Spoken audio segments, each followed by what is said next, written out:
আল্লাহ রাব্বুল আলামিন যখন তার বিশ্ব নবীকে বললেন, নবীজি এবার মানুষের সামনে তুলে ধরুন লা ইলাহা ইল্লাল্লাহু মুহাম্মাদুর রাসূলুল্লাহ, আমি আল্লাহ ছাড়া কোনো মাবুদ নাই। আবু লাহাব, যে আবু লাহাবকে আল্লাহ ধন দিয়েছেন, যে আবু লাহাবকে আল্লাহ রাব্বুল আলামিন মাল দিয়েছেন, সেই আবু লাহাব দুনো হাতে পাথর নিয়ে আল্লাহ নবীর সামনে এসে বলেন, ওগো মুহাম্মদ, আপনার আল্লাহ তাআলার কথা আমরা মানি না। জোরে কোন নাউজুবিল্লাহ। আপনার আল্লাহ তাআলার কথা মানি না আমরা আল্লাহর কথা। এই কথা বলে নবীজি যখন পাথর মারতে গেল, আল্লাহ রাব্বুল আলামিন তখন ডাক দিয়ে বলেন, ওগো নবীজি, আপনার বিরুদ্ধে আসে নাই, বরং আমি আল্লাহর বিরুদ্ধে এসেছে। অত বড় নিমক কালাম আল্লাহ তার নবীর পক্ষ থেকে জবাব দিয়ে দিলেন। আর যখন আবু লাহাব বলল, তাব্বান লাকা আলি হাদা জামাতানা, তুমি ধ্বংস হও, এই কারণে কি তুমি আমাদেরকে এইখানে একত্রিত করেছিলে? আল্লাহ তার জবাবে বলেন, তাব্বাত ইয়াদা আবি লাহাব, আবু লাহাবের দুনো হাত ধ্বংস হও। একটু জোরে কর না। যেই মাত্র এই আয়াত নাযিল হয়েছে, আবু লাহাবের দুনো হাত ধ্বংস এবং ওয়াতাব্বা ধ্বংস হয়ে গিয়েছে। মা আগনান ওয়া মালুহু ওয়া মা কাসাবা, আবু লাহাবের মাল আওলাদ একটাও কাজে আসে নাই, কাজে আসবেও না। আল্লাহ রাব্বুল আলামিন আরো বলেন, সায়াসলা নারান যাতা লাহাবিন ওয়া ইমরাআতুহু, আল্লাহ রাব্বুল আলামিন বলেন, অচিরেই আবু লাহাব এবং আবু লাহাবের স্ত্রী দুজন শিখাময় আগুনের জাহান্নামের আগুনে প্রবেশ করবে। এই আয়াত নাযিল হওয়ার পরে প্রশ্ন হইতে পারে, আবু লাহাবের স্ত্রীর কথা, উম্মে জামিলের কথা কেন আনলো? মহিলার কি দোষ? মহিলার কথা উল্লেখ করেছেন হাম্মালাতুল হাতাব। আল্লাহ রাব্বুল আলামিন বলেন, ওই মহিলাটাও কি কারণ জানেননি? হাম্মালাতুন, বহন কর্মেওয়ালি।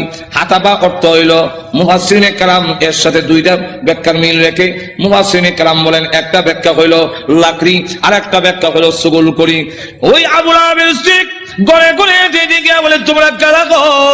মুহাম্মদ আমাদের ভাতিজা এবং আমার বিয়াই, আমি তার সম্পর্কে ভালো করে জানি, তোমরা তার কাছে যাইও না, সে পাগল, তার কাছে তোমরা যাইবা না। আল্লাহর নবীর বিরুদ্ধে গড়ে এসে গিয়ে বলে, মুহাম্মদ পাগল, তার কাছে যাইও না। আল্লাহর নবী ডাক দিয়ে বলেন, প্রভু গো, আমার আপন চাচি এবং আমার আপন লোকগুলো যদি এইভাবে অপপ্রচার করে, আমি দাওয়াতের কাজ কেমনে করব? আল্লাহ ডাক দিয়ে বলেন, নবীজি, বয়ার কোনো কারণ নাই, মানুষের দিলের মালিক আমি আল্লাহ। আপনার বিরুদ্ধে যারা গিয়া উস্কানি দিবে এবং বলবে পাগল, এদের দিল আমি আল্লাহ ঘুরাইয়া দিব, অটোমেটিক এরা আপনার কাছে হাজির হয়ে যাবে। ঠিকই দেখা গেল, যাদের কাছে গিয়ে বলে মোহাম্মদ পাগল, মোহাম্মদ পাগল, বলে হ্যাঁ, তুই বড় বড় নেত্রী নামছে কেন? নেত্রী নামছে কেন? এতে বোঝা যায় পাগল ও ছোট পাগল না, অনেক বড় পাগল, অসাধারণ পাগল। চলো একটু পাগলটা দেখে আসি। পাগল দেখতে এসে দেখা আল্লাহর নবীর নুরানি চেহারা এত সুন্দর, খানায় কাবার সামনে দাঁড়ায় কোরআন শরীফ পড়ে, নবীজির চেহারার আলোতে কাবা ঘরের দেওয়াল আলোকিত হয়ে গেছে। না, এই সুন্দর চেহারার লোক কোনদিন পাগল হতে পারে না। আবার কি জানে পড়ে, একটু শুনি। নবীজির কোরআন তেলাওয়াত এত মধুর তেলাওয়াত, শুনি না, না এই তেলাওয়াত কোন পাগলের হইতে পারে না। والشمس وضحاها والقمر إذا تلاها والنهار إذا جلاها والليل إذا يغشاها। পিছন থেকে তারা কর, এই লোক কোনদিন পাগল হতে পারে না, তিনি আল্লাহর পয়গম্বর, কালিমা পড়ে মুসলমান হয়ে গেছে। তো উম্মে জামিল সে বদনাম করে আল্লাহর নবীর বিরুদ্ধে এবং লাকড়ি এনে প্রতিবন্ধকতা সৃষ্টি করে যখন বাধা দেয়, এই অবস্থায় আল্লাহ রাব্বুল আলামিন বলেন, আবু লাহাবের স্ত্রীও জাহান্নামের ভিতরে প্রবেশ করবে। যেই মাত্র এই আয়াত নাযিল হয়েছে, তখন আবু লাহাবের স্ত্রীও হাতের মধ্যে পাথর নিয়ে কোমর ও কাপড় বেঁধে রাসূলের উপরে হামলা করার জন্য খানায় কাবার দিকে যখন ধাবিত হচ্ছে, আবু বকর সিদ্দিক বলেন, ইয়া রাসূলুল্লাহ, ওই দেখেন আপনার চাচিও বিয়াইও উম্মে জামিল হাতের মধ্যে পাথর, কোমরের মধ্যে কাপড় বাঁধা, এতে বোঝা যায় মহিলা হামলা করবে। একজন মহিলা যদি হামলা করে, ইজ্জত আর তাহে কই। অগনবীজি আবার উনি আপনার মুরব্বী, ওনার ধাক্কা দেওয়া তো যাবে না। আর মহিলা তো এমন এক জিনিস, এমন বিপজ্জনক, ধাক্কা যদি দেন ফিরে বের লেগে, বিপদটা তো আপনার হলো। আমার এমন লক্ষ্য করে দেখেন, উম্মে জামিল সে পাথর লেগে গেছে, রাসূলকে মারবে, কেমন হাওয়া। আবু বকর সিদ্দিক বলেন, অসুবিধা হইতেছে না তো? আরো অসুবিধা হইতেছে, শেষ করে দিন। লক্ষ্য করে দেখুন, পাথর নিয়ে আল্লাহর নবীকে মারার জন্য যখন গিয়েছে, আবু বকর সিদ্দিক রাদিয়াল্লাহু আনহু বলেন, নবী গো, আপনার চাচী এবং বিয়াই পাথর নিয়ে আসতেছে, এমন কি করে?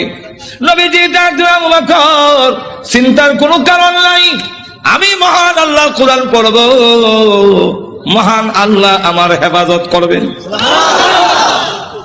এই বলে রাসূল আরম্ভ করে দিয়েছেন, ইয়াসিন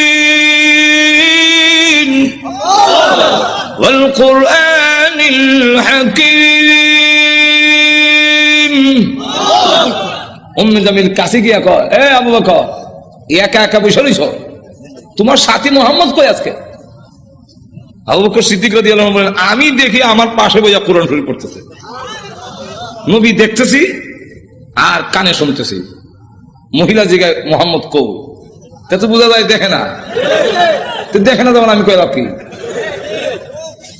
উম্মে জামিল হমকে যায়, তার ভাগ্য ভালো, তার কপাল ভালো, পাইলাম না, লুকাই গেছে, লুকাই গেছে, পাইলাম না, হ্যাঁ ভাগ্য ভালো।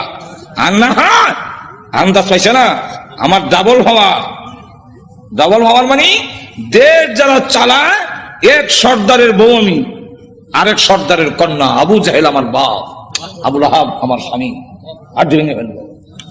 ডাবল হওয়া, ডাবল হওয়ার কেমনি হইল?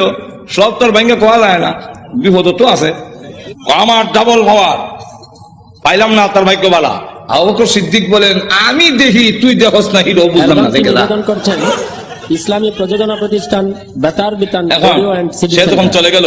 আবু বকর সিদ্দিক বলেন, হুজুর আমি দেখি, সে দেখলো না কেন? আল্লাহর নবী বলেন, আবু বকর তুমি কি কোরআন শরীফ পড়ো না? আল্লাহ রাব্বুল আলামিন আগে আমাকে জানাইয়া দিয়েছেন, ওয়া ইযা ক্বারাতাল কুরআন জাআলনা বাইনাকা ওয়া الذين يؤمنون بالآخرة حجابا مستورا। হে নবী, আপনি যখন কোরআন শরীফ পড়ে, তখন আপনার আর অবিশ্বাসী বেঈমান কাফেরের মাঝে আমি আল্লাহ হিজাবাম মাসতুরা, গোপন পর্দা দিয়া আপনারে ঢেকে ফেলি। রাসূল বলেন, আবু বকর গোপন পর্দাটা কি জানো? ওয়াল্লাহু আ'লামু ওয়া রাসূলুহু, আল্লাহর রাসূল বলেন, আমি যেই দিকে তাকাই সেই দিকেই দেখি অসংখ্য ফেরেশতা আমাকে ঘেরাও করে দাঁড়িয়ে আছে। আবু জাহেল, আবু লাহাব ক্ষুব্ধ হইয়া দুই ছেলে, রাসূলের দুই মেয়ের যে বিয়ে করেছিল, মনে আছে তো? রাসূলের কোন একটার নাম উতবা, আরেকটার নাম উতাইবা। রাসূল প্রকাশ্য নবী হওয়ার আগে, রাসূল প্রকাশ্য নবী হওয়ার আগে দুই মেয়ে এই দুই ছেলের কাছে বিয়ে দিয়েছিল। এখন সে এই দুইজনের এটা কেন কয়, তোমাদের শ্বশুর মুহাম্মদের কাছে আমার এবং তোর মার বিরুদ্ধে কোরআনের আয়াত নাযিল হয়েছে, অতএব তোমরা দুজন গিয়ে মুহাম্মদের সামনে বলতে হবে আপনার আল্লাহ টাল্লাহ মানি না। আর একটু জোরে কর না, আল্লাহ টাল্লাহ যেমন বোঝা যায় সাটা, জোরে কোন ঠিক কেমন অবজ্ঞা, অবজ্ঞা কেমন চিন্তা করেন, নিমক আরাম কারে কর, ঠিক না? তো গিয়া বলবি আল্লাহ টাল্লাহ মানি না, আর মুহাম্মদের দুই মেয়েকে তালাক দিয়ে আসতে হবে। আর না, আমি মনে করব তোমরা আমার অবাধ্য, আর আমার অবাধ্য হইলে যে কিছু পাইবা না, এটা তো বুঝো। যেমন বাপ ইমুন ফুলা, এটা তো বলার দরকার ছিল। আপনার কথা না মানলে অবাধ্য, আর আল্লাহর কথা না মানলে আর বড় অবাধ্য। ঠিক কিনা? আপনার কথা না মানলে আপনার সম্পত্তি থেকে বঞ্চিত হব, আর আল্লাহর কথা না মানলে, নবীর কথা না মানলে জান্নাত থেকে বঞ্চিত হব। অনেক সাহাবীরা তো এরকম করছেন যে বাড়ি ঘর ছাড়তে রাজি, কিন্তু আল্লাহ রাসূল ছাড়তে আর তো ধরে কর না। গভীর রজনীতে আল্লাহর নবী বিশ্ব নবী রাহমাতুল লিল আলামিন হুজরা শরীফ থেকে প্রচন্ড শীতের মধ্যে বের হয়েছেন। এমনি তাকায়া দেখে একজন বাঁকা হইয়া দাঁড়াইছে, সোজা হইয়া দাঁড়াতে পারে না, কাপড় এইভাবে ধরে রেখেছে। দাঁড়ায় বলেন, আসসালাতু ওয়াসসালামু আলাইকা ইয়া রাসূলুল্লাহ। আল্লাহর নবী বলেন, কে রে তুমি এত গভীর রজনীতে আমাকে সালাম দিচ্ছ? আল্লাহর নবী যেই মাত্র জিজ্ঞাসা করলেন, উনি ডাকতে, হুজুর আপনি কি আমাকে চিনতে পারেন নাই? আমি আব্দুল্লাহ। আল্লাহর নবী বলেন, কোন আব্দুল্লাহ? ওগো নবীজি, কিছুদিন আগে ইসলাম ধর্ম গ্রহণ করেছি, আমার নাম ছিল আব্দুল উজ্জা, আমি আপনার নামটা পরিবর্তন করে আব্দুল্লাহ রেখেছেন, আমি সেই আব্দুল্লাহ। আল্লাহ নবী ডাক দিয়ে বলেন, আমার আব্দুল্লাহ তো ধনী বাপ চাচা, তার বাপ চাচা ধনী ব্যবসায়ীর ছেলে, সকাল বিকাল কাপড় পরিবর্তন করে আসতো। আজকে তো দেখা যায় গায়ে কাপড় নাই, একটা কাপড়ের টুকরা পরিধান করা, সোজা হয়ে দাঁড়াতে পারে না, তার লজ্জাস্থান খালি হয়ে যায়, হাত দিয়ে ধরে রাখছে কোন রকমে কাপড়ের টুকরা। আল্লাহ নবী বলেন, আমার আব্দুল্লাহর এই অবস্থা কেন? শীতের মধ্যে টর করে কাঁপতেছে, কিন্তু কোনো কথা বলে না, কোনো ডাক দেয় না। নবী গো, অপেক্ষায় বসে আছি, কোন সময় আপনি বের হবেন। আপনার নুরানি চারা যদি এক নজর দেখতে পারি, তাহলে আমার অন্তরে আর কোনো দুঃখ থাকবে না। আল্লাহ নবী বলেন, কি হলো তোমার এই অবস্থা কেন? আব্দুল্লাহ, হুজুর আপনার দরবারে কেন আসা যাওয়া করি? আমার চাচা আমাকে বলেছেন বাড়ি ছেড়ে দিতে হবে, আর না হয় মুহাম্মদের দরবার ছেড়ে দিতে হবে। নবী গো, আমি ঘোষণা দিয়েছি, প্রয়োজন বুঝে আপনার বাড়ি কেন তাম পৃথিবী ছেড়ে দিতে পারি, কিন্তু একটি মুহূর্তের জন্য বিশ্ব নবীর দরবার আমি ছাড়তে পারবো না। আপনারা যে আমাকে বাড়ির থেকে বের করে দিয়েছে, বের হওয়ার সময় বললো কাপড় চোপড় গুলো দিয়ে যাও, এগুলো তো আমাদের উদ্দেশ্য হইলো আমি উলঙ্গ হয়ে গেলে এটা যাব না, লজ্জায় তখন ঘরে বসে থাকবো, আপনার দরবারে আসবো না। আমি তখন আমার চাচাকে জানিয়ে দিলাম, ওগো চাচা, কাপড় হারাতে পারি, ইজ্জত সম্মান হারাতে পারি, আমি সর্বহারা হতে পারি, কিন্তু আল্লাহর কসম ঈমান হারা এক মুহূর্তের জন্য হতে পারবো না। হ্যাঁ দাদা, আজকে যদি শরমের আর ইজ্জতের বয়ে কাপড়ের জন্য আমি ঈমান হারা হয়ে যাই, মৃত্যুর পরে কবর থেকে উলঙ্গ হয়ে আল্লাহর দরবারে উঠবো, উলঙ্গ অবস্থায় জাহান্নামের মধ্যে দেওয়া হবে। আল্লাহর নবী আমার কাপড় চোপড় গুলো রেখে দিয়েছে, আমি আমার মার সামনে দাঁড়িয়ে বললাম, মা গো, আমার মা একটা কাপড় দেন না, আমি আমার লজ্জাস্থান রেখে বিশ্ব নবীর দরবারে যাবো। ওগো মা, একটা নজর যদি আল্লাহর নবীকে দেখতে পারি, তাহলে আমার মনে আর কোনো ব্যথা থাকবে না। এই বলে হুজুর আমার মা একটা কাপড় দিয়েছেন, কোন রকমের লজ্জাস্থান রেখে আপনার হুজুরের সামনে এসে বসে আছি। কোন সময় আপনি বের হবেন, আপনার চেহারা মুবারক একটা নজর দেখার জন্য বসে আছি। নবীজি তার করুণ কাহিনী শুনে বিশ্ব নবী পর্যন্ত চোখের পানি রাখতে পারলেন। আল্লাহ নবী ডাক দিয়ে বলেন, আব্দুল্লাহ আমার ঘরে আয়, হুজুরের শরীফে আয়, এই নে আমার ব্যবহারের দুইখান কাপড় তোরে দান করলাম। নবীজির দুইখানা কাপড়, ব্যবহারের কাপড়ের দাম আছে কিনা নাই? এরপর থেকে আব্দুল্লাহ যুলবাকাতাইন হয়ে গেল, খালি আব্দুল্লাহ না, এমন টাইটেল লাগছে। আল্লাহ নবী ডাকলেন, আব্দুল্লাহ বল তোর কোন আকাঙ্ক্ষা আছে নি? আব্দুল্লাহ ডাকলেন, হুজুর দুনিয়ার কোনো আকাঙ্ক্ষা নাই, আপনার কাছে আমার একটা দরখাস্ত। ওগো নবীজি, আপনি বলেছেন শাহাদাতের মরণ হইলে মরণের কষ্ট হয় না, আপনি বলেছেন শাহাদাতের মরণ হইলে কবরে গেলে মুনকার নাকির আসে না, আপনি বলেছেন শহীদ হয়ে মরলে কিয়ামতের মাঠে কোনো হিসাব কিতাব হবে না, বিনা হিসাবে জান্নাতে যাবে। তাই আমার দরখাস্ত, ওগো নবীজি আপনি আল্লাহর কাছে বলুন আমার শাহাদাতের কামনা যেন মহান আল্লাহ কবুল করে নেন। নবীজি দোয়া করে দিলেন, দোয়া রাসূলের দোয়া, হাত উঠাইতে দিদি কবুল হইতে। আল্লাহ নবী বিশ্ব নবী রাহমাতুল লিল আলামিন দোয়া করে দিলেন। এখন আব্দুল্লাহর জন্য দোয়া কেমন কবুল হয়ে গেছে। তবুকের যুদ্ধে গেলেন, কিন্তু তবুকের যুদ্ধটা হলো না, ফিরে আসবেন। আব্দুল্লাহ রাস্তার মধ্যে অসুস্থ হয়ে গেলেন, সেখানে তিনি ইন্তেকাল করলেন। আল্লাহ নবী ঘোষণা দিয়েছেন, আল্লাহর রাস্তায় যখন মানুষ বের হয়ে যায়, রাস্তায় মারা গেল শাহাদাতের সওয়াব তাকে দেওয়া হয়। আমার আব্দুল্লাহকে গোসল দাও, কাফন পরাও, আমি নিজে জানাজার নামাজ পড়াবো। নবীজি নিজে জানাজার নামাজ পড়াইয়া লাশ যখন কবরের দিকে নিয়ে যায়, নবীজি পিছনে পিছনে যায়, কবরের পার গেলে পড়ে ডাক দিয়ে বলে, সাহাবীরা রে, কেউ কবরে নামবে না, আমি তার কবরে নামবো। নবীজি আব্দুল্লাহ রাদিয়াল্লাহু আনহুর কবরে নামে দুই কান হাত উপর দিকে বাড়ায় দিয়ে বলেন, রে আব্দুল্লাহ, সাহাবীরা দে লাশটা আমার হাতে দে, একটু জোরে কর না, দে আমার আব্দুল্লাহর লাশ আমার কোলে ছেড়ে দে। নবীজির কোলে ছেড়ে দিলে নবীজি এইভাবে লাশটা উপর দিকে উঠাইয়া আকাশের দিকে তাকায় বলে, আল্লাহ আমি আব্দুল্লাহর প্রতি খুশি, তুমিও খুশি হয়ে যাও।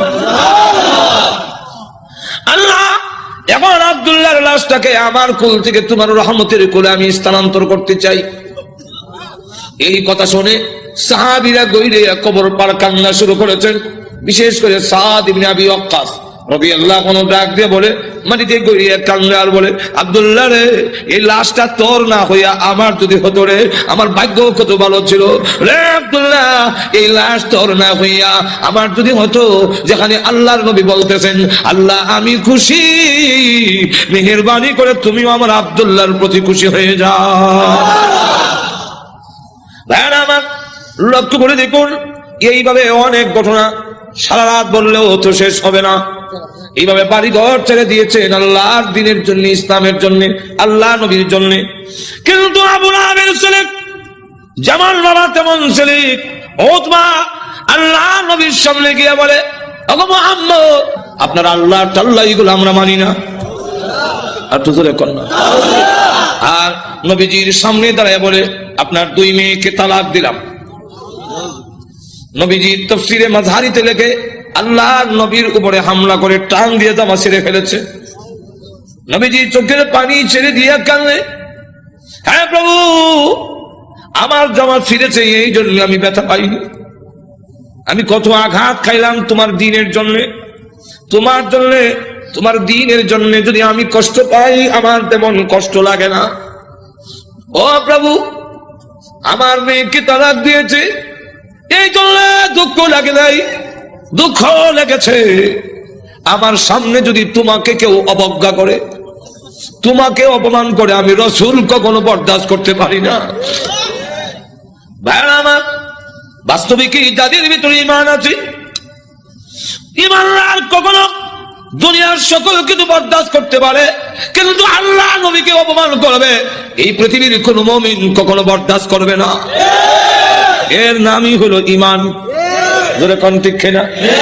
এই জন্ম দেখ, আল্লাহর জন্য, আল্লাহর নবীর জন্য, আল্লাহর দ্বীনের জন্য মুমিন তার জীবন উৎসর্গ করতে পারে, কিন্তু আল্লাহর অবমাননা কখনো মুমিন বরদাস্ত করতে পারে না। আমার আল্লাহর নবী, আল্লাহর মহব্বত নবীর অন্তরে বেশি না কম? আর তো দূরে কর না, সকলের চাইতে বেশি না কম? নবীজি কান্দেন আর বলেন, প্রভু গো, আমার সামনে কেমনে কয় তুমি আল্লাহর টাল্লাহ, এত বড় নিমক কারাম আল্লাহ আমি কেমনে বরদাস্ত করি? আল্লাহ ডাক দেওয়ার, নবী গো, আমি বানাইছি, নিজের সন্তান যদি নিজের দারিদ্র্যের টান মারে দুঃখ লাগে না? না লাগে? নিজের সন্তান যদি কিল মারে, খাবলায়, কষ্ট লাগে না? আপনার কষ্ট লাগে না, কিন্তু দেখবেন আপনার মা এই জিনিসটা বরদাস্ত করবে না। আপনার ছেলে আপনাকে যদি দারিদ্র্যের টান মারে, আপনার কিন্তু কষ্ট লাগে না? আপনার যদি খাবলা মারে, আপনার কষ্ট লাগে না? মাথা সরু টানে, আপনার কষ্ট লাগে না? লাত্তি মারে, কষ্ট লাগে না? কিন্তু আপনার মা যদি দেখে, তখন বরদাস্ত করে না। দেখে তাহলে আল্লাহ ডাক দিয়ে বলেন, আমি বানাইছি মানুষ, এই মানুষ যদি আমার সাথে বেয়াদবি করে, আমাকে গালি দেয়, আমার বিরুদ্ধে বলে, এত আঘাত লাগে না, কিন্তু আমার নবীকে যদি কেউ কিছু কয়, আমি আল্লাহ বরদাস্ত করি না। আমার নবীর বেয়াদব আমি আল্লাহ ছাড় দেই না। আমার নবীর গায়ে আঘাত করলে আমার কষ্ট লাগে। সে পাথর নিয়ে আপনাকে মারতে এসেছে, এই জন্য আমি আল্লাহ আয়াত নাযিল করে জানাইয়া দিলাম। নবীজি এখন বদদুয়া করেন, আল্লাহ তোমার কুকুর সমূহ থেকে একটা কুকুর এর উপরে মুসাল্লাত করে দাও, চড়াইয়া দাও। আল্লাহ আবু লাহাবের ছেলে উতবার উপরে তুমি কুত্তা লাগাইয়া দাও। আল্লাহ নবীর দোয়া হোক, বদদুয়া হোক, জবান থেকে বের হতে দেরি হয়, আল্লাহর দরবারে তা কবুল হইতে 1 মিনিট দেরি হয় না। আর না হয় উমর যেখানে তরবারি নিয়ে গেলেন নবীকে মারার জন্য, ঘুরে গেল আর একদিকে, ঘরের কাছে গিয়ে শুনে, সামনে গিয়ে শুনলো যে তোমার বোনের জামাই মুসলমান হয়ে গেছে। সেখানে যখন ঘরের সামনে দাঁড়াইছে, শুনে ঘরের ভিতর থেকে কোরআনের আওয়াজ আসে। হ্যাঁ, কিসের আওয়াজ? আস্তে আস্তে পড়তেছে, আউযু বিল্লাহি মিনাশ শাইতানির রাজীম। উমরকে কি পড়ে কুলজা দিছিল না? বিসমিল্লাহির রহমানির রহিম।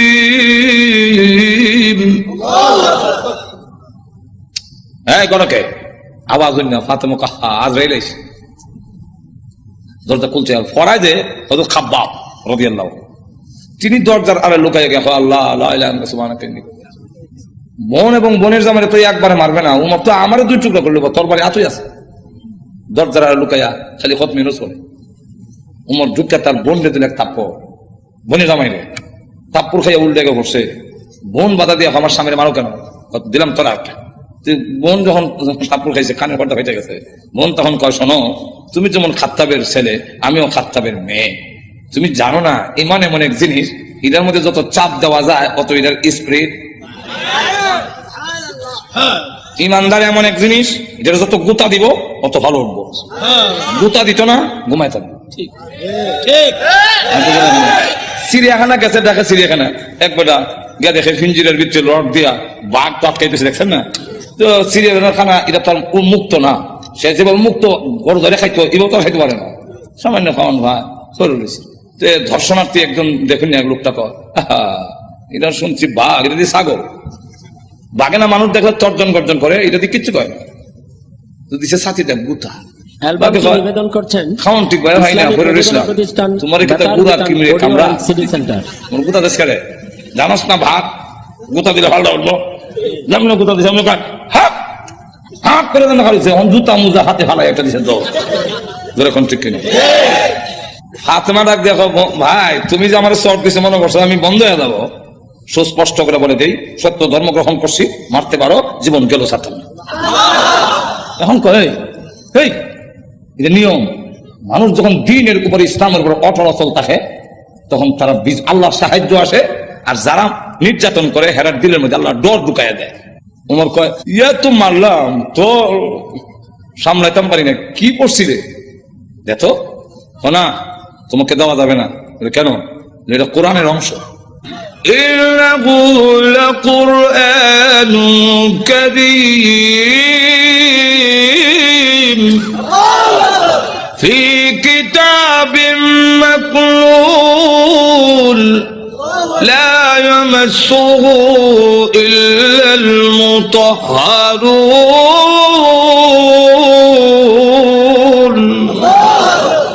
সম্মানিত কোরআন লোহে মাহফুজে সংরক্ষিত এটা স্পর্শ করা যায় না অপবিত্র অবস্থায় তাহলে কি করতে হবে বলে গোসল করে আও কাফেররা তো মুত্তা পানি লয় না তুমি মুত্তা পরিষ্কার আও দিছে এখন বেরিয়েছে কোরআন পড়ে তাহা মা আনজালনা আলাইকাল কুরআনা লিতাশকা বর্তমান ওই আয়াত পর্যন্ত গেছে ইন্নানি আনাল্লাহু লা ইলাহা ইল্লা আনা ফা'বুদনি দেখো চোখ থেকে পানি নহর চালু হয়েছে এমনি ডাক দেখো বোন আমার মোহাম্মদের দরবারে নিয়ে আসল তো পর্দার আড়ালে যিনি লুকাই আছিল দরজার আড়ালে মনে আছে তো ঘটনা কোনটা আমার উদ্দেশ্য না ঘটনা করলে তো এইটার মধ্যে 1 ঘন্টা দিব ঘটনা কোন উদ্দেশ্য না উদ্দেশ্যটা হইলো ওই কথাটা বুঝে পেলে গিয়া দরজার আড়াল থেকে এমনি কয় আর লুকাই থেকে লাভ নাই তখন বুঝে লাইছে উমর মারতো না তো সংবাদটা আমি আগে দিলাই কারো সুসংবাদ আগে দিতে একটা মনের মধ্যে একটা আনন্দ পাওয়া যায় তো আমি আগে দিলাই এমনি দরজার বাইরে থেকে আড়াল থেকে বেরিয়ে কয় হ্যাঁ মা তাদেরকে কোরআন শরীফ আমি পড়াইছিলাম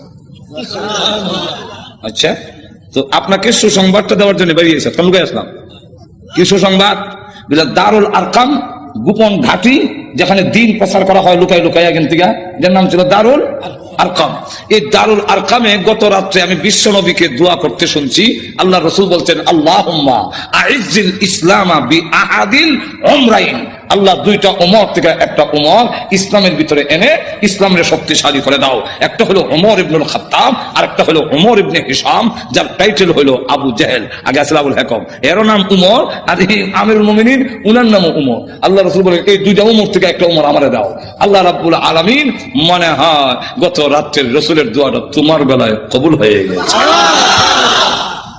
কথাটা বুঝলেন? তো রাসূল দোয়া করতে দেরি হয়, বদদুয়া এরকম। তো এই অবস্থায় দোয়া যখন বদদুয়া হোক আর দোয়া কবুল হয়ে যায়, রাসূল যখন কইয়া দিলেন কুকুর সমূহ থেকে একটা কুকুর সরাইয়া দাও, এখন দেখেন কি হয়। আবু লাহাবের ছেলে উতবা, সে সিরিয়ার থেকে ব্যবসায়ী কাফেলা নিয়ে আসতেছে, রাস্তার এক জায়গার মধ্যে বিশ্রামের জন্য তাদের গমের বস্তা, খেজুরের বস্তা তুইছে, এমনি দেখে পাহাড়ের টিলার মধ্যে একটা ভাগ বৈশা, খালি মাথা ঘুরাইয়া আবু লাহাবের ছেলে উতবারে ভালো করে দেখে, যেমন বোঝা যায় গোয়েন্দা অফিসার আসামি দেখতেছে। এমনি সে ডাক দিয়া কয়, ও আমার সাথীরা, বাঘ যেভাবে আমার দিকে চায় এতে বোঝা যায় মুহাম্মদের বদদুয়া কবুল হয়ে গেছে। তো রাসূল তো বলছিলেন কুকুর, এখন তো বাঘ, উল্টা দি না, উল্টা না, রাসূল কুকুর দিয়া বাঘই বুঝাইছেন, এরাও বুঝছে। এর কারণ রাসূল বাঘ কইয়া কুকুর কইয়া কুত্তা বুঝাইলেন কেমনে? কুকুর মানে বাঘ, বাঘ মানে কুকুর, দুইটার একটা মিল আছে। কি মিল? চতুষ্পদ জানোয়ারের মধ্যে কুত্তা হাও আলগি দিয়া পেশাব করে, আর বাঘও হাও আলগি দিয়া পেশাব করে। তাহলে মুতায় মুতায় দুইটার একটা মিল আছে। হাইওয়াতুল হাইওয়ান নামক কিতাবের মধ্যে এই ইয়েটা দিয়েছেন, কথা বুঝলেন? এখন আসুন, তাহলে দেখা গেল এই অবস্থায় বাঘ না, সকলে আপনি আমাদের ছেলে, সর্দারের ছেলে, আপনার সিকিউরিটির ব্যবস্থা আমরা করবো। আপনি ভয় পাচ্ছেন কেন? সিকিউরিটি তারা করবো। সিকিউরিটি কত সিকিউরিটি বন্ধ করে খারাপ হিসেবে লোক নাই, মানুষ নাই, গেল এরকম বহুত ঘটনা। আটো তো এখন না, গজব আসবার হইলে ফিরাইতে পারে না। এখন দেখা গেল সিকিউরিটি দিব, তখন তারা সব গমের বস্তা বুঝলেন আর খেজুরের বস্তা একত্রিত করে একটা উঁচা পাহাড়ের টিলার মতো মানে সেখানে জায়গা করে দিয়ে বলেন, আপনি সেখানে ঘুমান, আমরা নিচে ঘুমাবো। বাঘের নিয়ম হইলো আগে যারে পায় তারে খায়, তা আমাদেরকে খেয়ে না মেরে খাবে, এর আগে তো না ঘুমান। মানুষ সব ঘুমাইছে, এও নাক ডাকা। যখন নাক ডাকা আরম্ভ হয়েছে, বাঘে কয় আমার যাওয়ার টাইম হয়েছে। আল্লাহ যাইবার আগে গন্ধটা তোর নাক ফিট করে দেয়, এই গন্ধে যারে পাবি তারে ধরবি, উল্টা পাল্টা ধরিস না। বাঘ গিয়া যতটুকু ঘুমাইছে সবচেয়ে চেক করে, কারণ প্রত্যেকের শরীরে আলাদা একটা ছোট সময়। বাইসাব যখন কোথায় গেঞ্জি রানবে, আমার গেঞ্জি রানিচ্ছেন, তখন কোন গেঞ্জি আব্বার কোনটা বাইসাব বুঝতাম কেমন, আর নিলে থাপ্পড় হম উল্টা হল্টা নিলে তো নাকও লাগাইতাম, নাকও লাগাই বুঝতাম এটা আব্বার গেঞ্জি, এটা বাইসাব গেঞ্জি, গন্ধের শরীরে একটা গন্ধ না। তো বাঘে গিয়ে সবচেয়ে চেক করে, গন্ধ তো মিলে না, আমার আসামি কো। মাথা ঘুরাই দেখে বস্তার ঘুরে একটা ঘুমায় নাক ডাকাইতেছে, তাহলে এটা দেখে নিলি লাভ দিয়া বস্তার ঘুরছে, ওইটা নাক লাগাইতে পারে, এই যে আমার আসামি বলা হচ্ছে। নিচে নিয়া মাথা এখানে, পা এখানে, হাত এখানে, নারী বুড়ি এখানে, আলাদা আলাদা করিয়া মাছের ভাগার মতো ছড়াইয়া বাঘ আবার গিয়া টিলাত বৈশা অলক দৃষ্টিতে তাকাই রয়েছে। এরা ঘুম থেকে উঠতে যখন চিৎকার দিবে, আমি আনন্দ করব, আল্লাহ এবং নবীর দুশমনরে আমি খতম করেছি। এরা ঘুম থেকে সিকিউরিটি দিও, সিকিউরিটি আমাদের শেষ করে ফেলেছে, আমি করছি। আল্লাহ তখন আয়াত নাযিল করলেন, এই হলো শানে নজরুল, আয়াত নাযিল করে বলে, কুতিলাল ইনসানু মা আকফারাহু, মানুষ ধ্বংস হয়েছে নি, আর তো ধরে কম রক্ষা করতে পারছে। আপনি আমিও ধ্বংস হব মরণের সময়, কেউ আমাদের রক্ষা করতে, আর তো ধরে কম কাল্লা ইযা বালাগাতিত তারাকিয়া ওয়া কিলা মান রাক, যখন কন্ট্রোল হইতে জানা আসবে, কেউ রক্ষা করতে পারবে না।